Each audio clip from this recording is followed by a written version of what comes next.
One of the most disturbing truths of recent history is this. For the United States, war was never just about survival, justice, or freedom. It was always about money as well. And more often than not, money was the main driver. Welcome. This is Money's Destiny.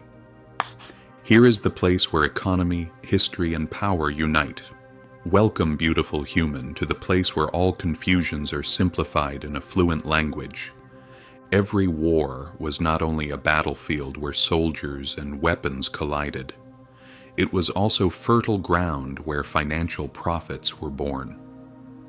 While ordinary people sent their sons to the front and families struggled with shortages and sacrifice, the financial system worked quietly in the background, steady, efficient, and indifferent. Blood was being turned into profit. The United States did not merely participate in wars, it learned how to integrate war into an economic system. Human tragedy became one of the foundation stones of the global financial order we still live in today. To truly understand this, we need to go back to World War I, to the catastrophe that erupted in 1914 and became known as the Great War. At the time, the United States was not yet directly involved. Europe was the one bleeding. Britain, France, Germany, Austria-Hungary, every one of them was dragged into a war that consumed manpower and money at an unimaginable speed.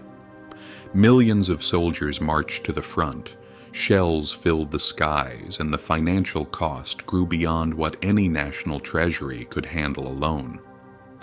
That was the moment the United States saw its first major opportunity.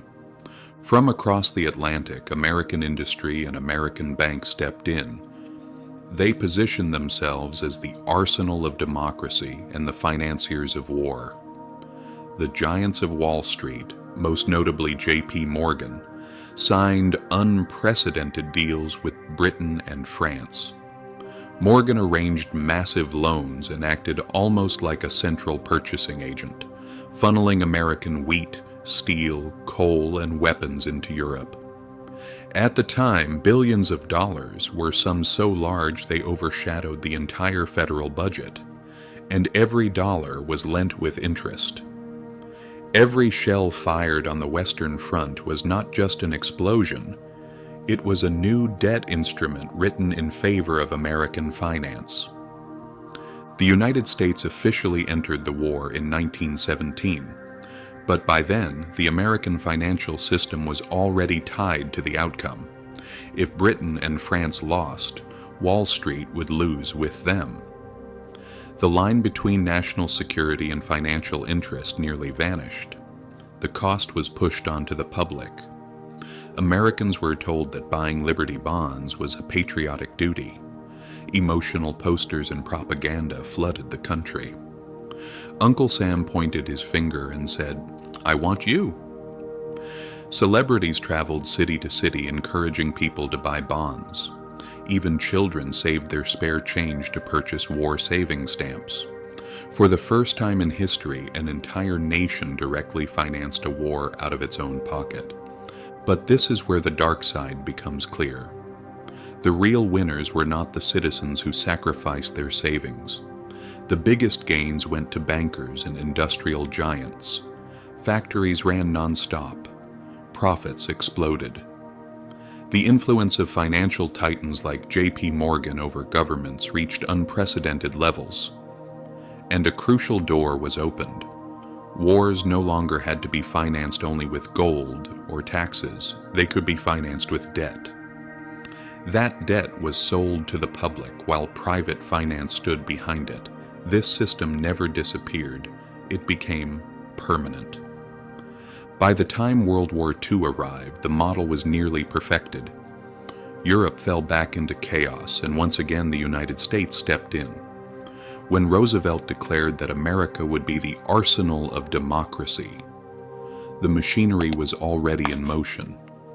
By the time the U.S. officially entered the war in December 1941, factories were already operating at full capacity.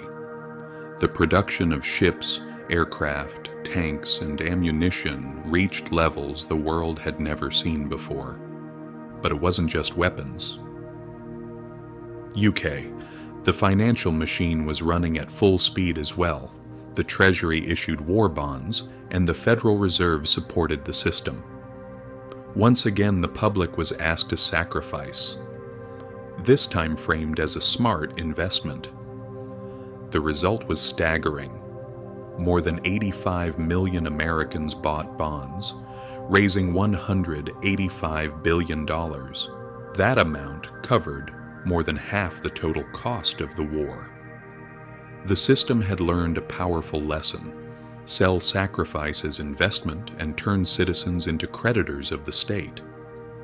During this period, giants like Boeing, General Motors, and Ford abandoned civilian production and shifted to military contracts. These contracts guaranteed profit. Efficiency hardly mattered. The government paid up front, factories produced weapons, and shareholders collected dividends.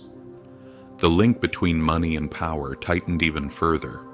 War was no longer just a tragedy to endure.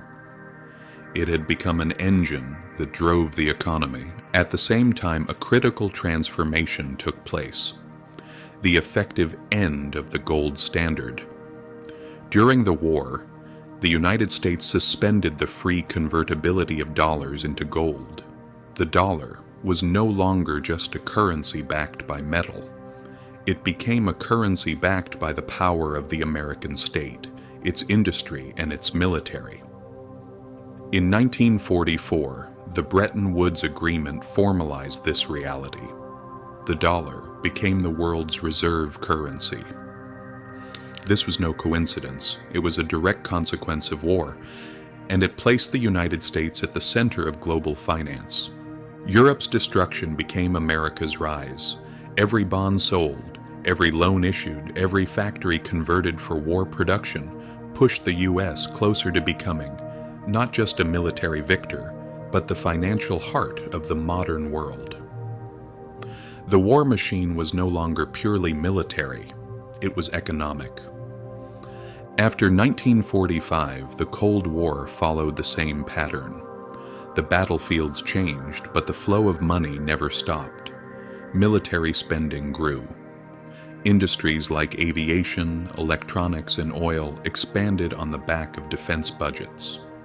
Economists called it military Keynesianism, keeping the economy alive through government spending on war and defense. What was supposed to be temporary became permanent. War was now structurally embedded in the American financial system. And here lies the critical point. If war is profitable, there is always an incentive for more war. Defense contractors win, banks win, politicians win. The cost is always paid by ordinary people through inflation, taxes, and debt. By the time the Vietnam War began, the system was fully entrenched. Vietnam cost the United States more than $100 billion. It was a military failure, but financially, the system kept running smoothly. Weapons were sold. Debt was financed. The burden fell on the public. The high inflation of the late 1960s and 1970s showed exactly how war spending corrodes an economy. President Johnson promised both war and prosperity, guns and butter. Reality was far harsher. Deficits exploded, money flooded the system, and the dollar's link to gold collapsed. In 1971, Nixon ended the gold standard completely. The dollar became a fiat currency, backed not by metal but by the American state and its military power. Vietnam didn't just change politics, it changed the nature of money itself. With the oil crises of the 1970s, war money and resource control became fully intertwined. The petrodollar system was created, forcing oil to be sold exclusively in dollars. Even without gold, the dollar remained at the center of the global system. Military presence in the Middle East protected that order. Money and war were now inseparable. The 1991 Gulf War was a modern example. The war was short, but defense and oil companies made enormous profits. The conflict was broadcast live, and so were the gains. Military technology firms showcased their weapons, and stock prices surged. War had become a showroom. Then came the war on terror after 9/11. The wars in Afghanistan and Iraq cost nearly $6 trillion when interest and veterans' care are included. UK. That money could have funded free education, healthcare, or infrastructure for generations. Instead, it flowed into the coffers of defense giants. The financing method was familiar: debt, bonds, low interest rates. Once again, the bill was handed to the public. The irony is this: the United States didn't truly win most of these wars. It withdrew from Vietnam. Iraq descended into chaos. Afghanistan was abandoned. But financially, the wars were never lost. Contracts were signed. Payments were made. Interest accumulated. No matter the outcome, war remained profitable. For those at the top, it wasn't a crisis, it was a business model. Today, the military-industrial complex that Eisenhower warned about has become inseparable from the American financial system. Defense budgets exceed $800 billion. Regions, corporations, and banks depend on it. The cycle keeps turning. And this affects your life directly. The money in your wallet, the prices at the grocery store, the taxes taken from your paycheck, all of it is connected to this system. War may be far away, but the machine never stops. Because war doesn't only happen on the battlefield, it happens in your wallet. The 2008 financial crisis, the pandemic, the same mechanisms were used again and again. Governments borrowed, markets were protected, and the public paid the price. Financial tools developed during wartime are now used in peacetime. The war machine has merged with the financial system. The most disturbing truth is this: crises and conflicts are not exceptions. They are part of the system. For those who understand money and debt, they are opportunities. For everyone else, they are traps. Inflation erodes savings. Debt creates dependence. And dependence means control. The lesson is simple, but brutal. Money and power cannot be separated. Every major war in modern history has been driven not only by ideology, but by financial interests. Once you understand this, you start seeing the world differently.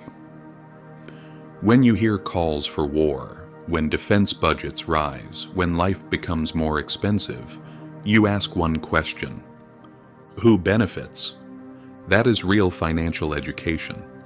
Not just learning how to save or invest, but understanding how the system actually works. History is not just numbers and dates. It is the story of human lives, sacrifices, and a system built on debt. So the next time someone tells you war is about honor or freedom, remember this: war is also about balance sheets, interest rates, and profit. History may not repeat itself exactly, but the financial system always sends the bill to the same people.